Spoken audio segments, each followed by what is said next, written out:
तो good morning class.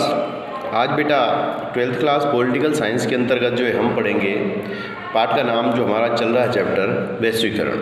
वैश्वीकरण मतलब एक विश्व की अर्थव्यवस्था को जो है एक छोटे से केंद्र के रूप में स्थापित करना, यानी कि जो पूरी विश्व की अर्थव्यवस्था को लगभग एक बनाना, यानी साधारण शब्दों में एक किसी देश की अर्थव्यवस्था का विश्व की अर्थव्यवस्था के साथ समन्वय ही वैश्वीकरण कहलाता है। ठीक है। फिर वैश्वीकरण के अंतर्गत जो भी तत्व हैं कि भाई वैश्वीकरण के जो समर्थक हैं ये मानते हैं कि भाई बाजार से जो है सरकार का जो राज्य का जो हस्तक्षेप है वो नहीं होना चाहिए।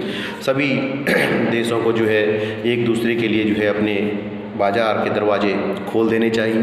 तो इस तरह से जो है वैश्वीकरण की जो भारत में शुरुआत मानी जाती है 1991 से जो है मानी जाती है। ठीक है। इस तरह से जो है यहाँ पे हमने वैश्वीकरण के बारे में पढ़ा। फिर वैश्वीकरण के प्रभाव पढ़े हमने, राजनीति पे प्रभाव, संस्कृति पे प्रभाव, फिर आर्थिक प्रभाव पढ़े।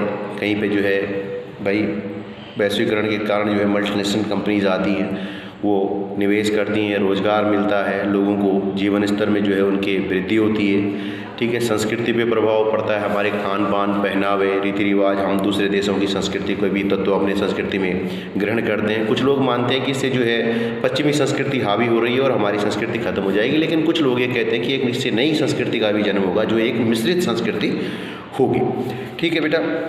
फिर इसमें हमने मल्टीनेशनल कंपनीज़ के बारे में पढ़ा। बहुराष्ट्रीय कंपनियां क्या होती हैं, जिन कंपनियों का संचालन जो है एक से अधिक देशों में होता है उनको जो है बहुराष्ट्रीय कंपनियां कहा जाता है। यानी बहु माने बहुत, राष्ट्र माने देश, यानी कि एक से अधिक देशों में जिन कंपनियों का संचालन होता है, जैसे आपने नाइकी है, ग्लैक्सो है, बाटा है, रैनवैक्सी है, इस तरह की जो कंपनियां हैं ये मल्टीनेशनल कंपनियां उनके अंतर्गत आती है।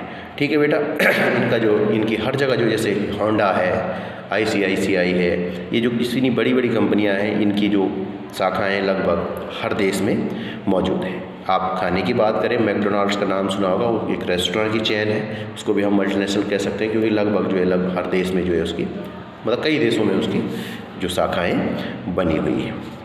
ठीक है बेटा। फिर बात आती है नव उपनिवेशवाद। अब उपनिवेशवाद और नव उपनिवेशवाद में कितना फ़र्क है?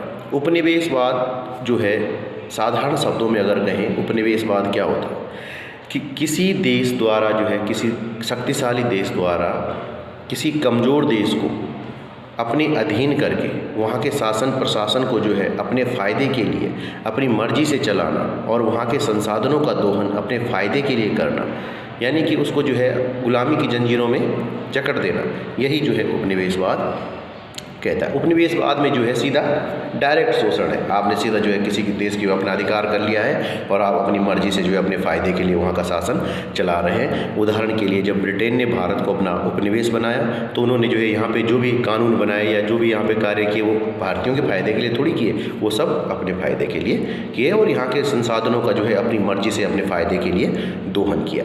तो कायदे में जो उपनिवेशवाद वही होता है कि जब कोई शक्तिशाली देश किसी कमज़ोर देश को अपना गुलाम बना के वहाँ के शासन प्रशासन को अपने हाथ में ले लेता है और वहाँ के संसाधनों का दोहन अपनी मर्जी से अपने फ़ायदे के लिए करना शुरू कर देता है। लेकिन अब नया नव उपनिवेशवाद है। आजकल जो है ज़्यादातर देश जो गरीब देश हैं वो नव उपनिवेशवाद का शिकार हो रहे हैं। कैसे? मैं आपको एग्जांपल अभी यहीं पे दे सकता हूँ कि इसमें क्या होता है। इसमें जो है जो अब मजबूत देश है वो किसी कमज़ोर देश का सीधे शोषण नहीं करते हैं। उपनिवेशवाद में तो सीधा अपना गुलाम बना दिया, अपनी मर्जी से वहाँ का शासन प्रशासन चलाया। लेकिन नव उपनिवेशवाद एक नया तरीका है। नव माने नया। नया कैसे है कि इसमें जो है शक्तिशाली देश जो है कमज़ोर देश का जो है सीधा आर्थिक शोषण नहीं करता, मतलब उसको अपना गुलाम नहीं बनाएगा, लेकिन अप्रत्यक्ष रूप से जो है उसका शोषण करता है। कैसे? उसको आर्थिक सहायता देता है, उस देश की कमज़ोर नीतियाँ और उस देश में होने वाली राजनीतिक गतिविधियों पर नियंत्रण करता है और उन नीतियों और गतिविधियों को अपने लाभ के लिए जो है प्रभावकारी बनाता है। यानी माना कोई अमीर देश है, उसने एक गरीब देश को जो है क्या दिया है, कर्ज दे दिया, खूब सारा लोन दे दिया, उसको आर्थिक मदद दे दी। अब आर्थिक मदद वापस भी तो करनी होती, कर्जा दिया है, कौन सा दान तो दिया नहीं। अब वो देश जो है उसके कर्जे के तले इतना दब जाता है कि उसका हस्तक्षेप जो है उसके आंतरिक मामलों में होने लगता है, राजनीति में भी। फिर उसकी जो है हर नीतियाँ जो भी गतिविधियाँ हैं उसकी आर्थिक है, सामाजिक है, उसमें सब जो है उसका होने लगता है हस्तक्षेप। तो इसी को जो है नव उपनिवेशवाद। अब वो देश माना उसने कर्जा दिया है, आर्थिक सहायता दी है। अब वो जो है वहाँ की नीतियाँ, वहाँ की सरकार को जो है अपने फ़ायदे के लिए इस्तेमाल करना शुरू कर लेगा। उदाहरण के लिए आज की तारीख में जो है चीन द्वारा पाकिस्तान को ऋण देना, आर्थिक सहायता देना, इस बात का जो है वो नव उपनिवेशवाद का एक उदाहरण हम मान सकते हैं कि चीन जो है पाकिस्तान जो चीन के कहने पे जो है भारत के खिलाफ जहर उगल रहा है, वो जो है भारत के खिलाफ जो है उसका इस्तेमाल कर रहा है। क्यों कर रहा है? अगर उसने उसको अपने कर्ज के तले नहीं दबाया होता तो पाकिस्तान क्यों करता? आज नेपाल को भी चीन अपने साथ जो है मिलाने की कोशिश कर रहा है। उनको जो है कमज़ोर देश है ना, उनको आर्थिक मदद दे के जो है भारत अब अपने फ़ायदे के लिए कर रहा है ना, तो अपना फ़ायदा क्या है? भारत के साथ जो है उसकी अच्छी नहीं है, बिल्कुल रिश्ते सामान्य रिश्ते नहीं है। तो उसी चीज़ को जो है अब वो चीन को, जो पाकिस्तान को, तो पहले ही भारत पाकिस्तान की जो है दुश्मनी है, उसका तो फ़ायदा वो उठा ही रहा है। पाकिस्तान को जो है अपनी मर्जी से जो है चीन के उकसाव पे जो है पाकिस्तान जो है भारत पे जो है आक्रमण करने के लिए तैयार बैठा है। चीन ने उसको जो है पूरा बोला हाँ करो तुम। अगर ऐसा होता तो पाकिस्तान क्यों करता? लेकिन उसको मजबूरी हो गई है क्योंकि चीन उसको मदद कर रहा है। अभी देखा आपने कि लाखों लोगों को जो है चीन पाकिस्तान में बसा चुका है। यहाँ पे जो है मिनी चाइना वहाँ बनने वाला है।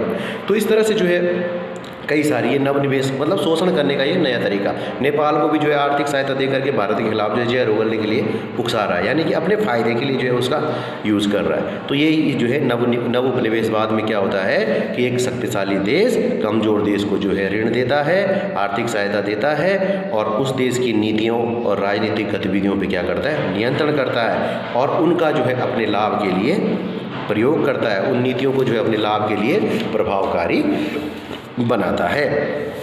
ठीक है बेटा। फिर बात आती है कल और आज का वैश्वीकरण। कल और आज के वैश्वीकरण में जो है ज़मीन आसमान का अंतर है। आज सिर्फ वस्तुएं ही नहीं बल्कि दूसरे देश से जा रही, बल्कि अब क्या हो रहा है? सिर्फ वस्तुओं का ही नहीं हो रहा है, अब लोग भी जो है एक दूसरे से, एक देश से दूसरे देश में बड़ी संख्या में जा रहे हैं। पहले केवल जो है तैयार, जो वस्तुएं तैयार हो जाती थी, जो माल जो है तैयार हो जाता था तो वही जाता था, लेकिन अब क्या है? रॉ मटेरियल और प्रौद्योगिकी का सामान भी निर्यात आयात होने लगा है। यानी कि भाई कोई चीज़ माना हम बना रहे हैं, हमने तो अपनी तैयार की हुई चीज़ पहले भेजते थे कि भाई लो जी हमने ये चीज़ तैयार कर दी, ये ले लो। अब क्या है कि हमें वो देश जो है डिमांड करेंगे हमें ये चीज़ बनाई नहीं बल्कि इसका रॉ मटेरियल चाहिए, क्योंकि इसको बनाएंगे हम अपने देश में। तो इस तरह से जो है पहले तैयार सामान की बिक्री होती थी, अब क्या है? अब जो है कच्चा माल भी विदेशों में भेजा जा रहा है। साथ ही साथ जो है लोग भी जो है एक देश से दूसरे देश में जाकर उच्च गुणवत्ता के लिए, अच्छे भविष्य के लिए जो है एक देश से दूसरे देश में जा कर के बस रहे हैं। ठीक है बेटा। फिर पहले जो है पूर्व के देशों को जो है अंतर्राष्ट्रीय व्यापार में प्रमुखता थी और उनकी वस्तुओं की मांग थी, लेकिन अब इसकी उल्टी है। पश्चिमी वस्तुओं की अत्यधिक सम्मान है। कई कंपनियां विकासशील देशों के उत्पाद पर अपना लेबल लगाकर पूरे विश्व बाजार में विकसित देशों के उत्पाद के रूप में बेच रही है। अब कई चीज़ें, अब देखो, अब पहले क्या है? अब पहले तो विकासशील देशों में जो पहले बन रहा था, कैसे क्या था कि भाई अंतर्राष्ट्रीय व्यापार में क्या थी? पूर्व के देशों की, जो भाई हमारे देश हैं जिनमें प्रमुखता थी। लेकिन अब क्या हो रहा है कि पश्चिमी वस्तुओं का अत्यधिक सम्मान है, यानी पश्चिमी देश की जो तैयार वस्तुएं हैं उनको भी जो है लोग प्रमुखता दे रहे हैं। ठीक है। कई कंपनियां जो है विकासशील देशों के उत्पाद माना, अब देखो भारत में बना, भारत विकासशील देश है, नाइके कंपनी अपना लेबल लगा के पूरे विश्व में जो है अपने नाम से बेच रही है। बन वो कहीं रहा है लेकिन लेबल उसका लग रहा है। तो इस तरह से जो है अंतर काफ़ी आ रहा है। ठीक है बेटा। अब माना कोई भी चीज़ भारत में बनी है, किसी कंपनी ने उसमें अपना टैग लगा के बढ़िया जो दिखा दिया, मेड इन USA, जाओ लग गया टैग। इस तरह से जो है अंतर आ गया है। फिर होता है राष्ट्रीयतर कंपनियां, यानी बहुराष्ट्रीय कंपनियां किसको कहते हैं? तो जो कंपनियां देश की सीमाओं से बाहर, यानी कि राष्ट्र की सीमाओं से भी बाहर कार्य करती हैं, उन्हें राष्ट्रीयतर कंपनियां कहते हैं। ठीक है बेटा। ये कंपनियां जो है पूंजी की दृष्टि से जो है बहुत सुदृढ़ होती है, इनकी उत्पादन क्षमता भी बहुत अधिक होती है और ऐसी कंपनियां अन्य देशों में उन देशों के कच्चे माल द्वारा अपने कारखानों में माल तैयार करवाती है। यानी कि कंपनियां लगा दी, रॉ मटेरियल खरीदा और वहीं जो है उत्पादन शुरू कर देती है। ठीक है बेटा। फिर भारत में जो है वैश्वीकरण का प्रभाव, भारत में जो है 1991 में जो है, उस समय जो है हमारे शायद श्री मनमोहन सिंह जी वित्त मंत्री रहे होंगे, हाँ, तो उस समय जो है आर्थिक संकट से उबरने और आर्थिक वृद्धि की दर को जो है प्राप्त करने की इच्छा से जो है भारत में जो है 1991 में आर्थिक सुधारों की योजना प्रारंभ हुई। इसके अंतर्गत जो है कई क्षेत्रों से जो है जो बाधाएं थी, जो भी सख्ती थी, जो भी कानून बनाए गए थे, उनमें थोड़ी सी कमी की गई। इन क्षेत्रों में जो है व्यापार और विदेशी निवेश, यानी कि पहले जो है कंट्रोल में रहता होगा, लेकिन अब उस विदेशों की कंपनियों के लिए भी दरवाजे खोलने पड़े, क्योंकि आर्थिक मंदी के कारण जो है भारत में बेरोजगारी की बढ़ने लगी, लोगों का आर्थिक स्तर जो है बढ़ नहीं पा रहा है। तो क्या है, जब बाहर की कंपनियाँ आएंगी, लोगों को रोजगार देंगी, तो इस उद्देश्य से जो है राष्ट्रीय आय बढ़ाने के लिए जो है विदेशी निवेश के लिए दरवाजे खोल दिए गए। ठीक है बेटा, इस तरह से जो है ये कहना जल्दीबाजी होगी, भारत के लिए सब कितना अच्छा साबित हुआ, क्योंकि अंतिम कसौटी ऊंची वृद्धि नहीं, बल्कि इस बात को सुरक्षित करना है कि आर्थिक वृद्धि के लाभ में सबका साझा हो, ताकि हर कोई खुशहाल बने।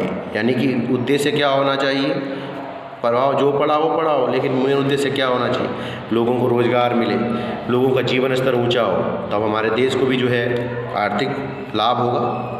ठीक है, इसलिए जो है भारत पर वैश्वीकरण का ये प्रभाव। फिर कई सारे मतलब जो व्यापार संबंधी कानून थे, उनमें भी ढिलाई बढ़ती गई। फिर व्यापार के लिए जो है विश्व निवेश के लिए भारत के दरवाजे कंपनियों के लिए खोलने पड़े। ठीक है बेटा, तो इस तरह से आज के लिए इतना ही।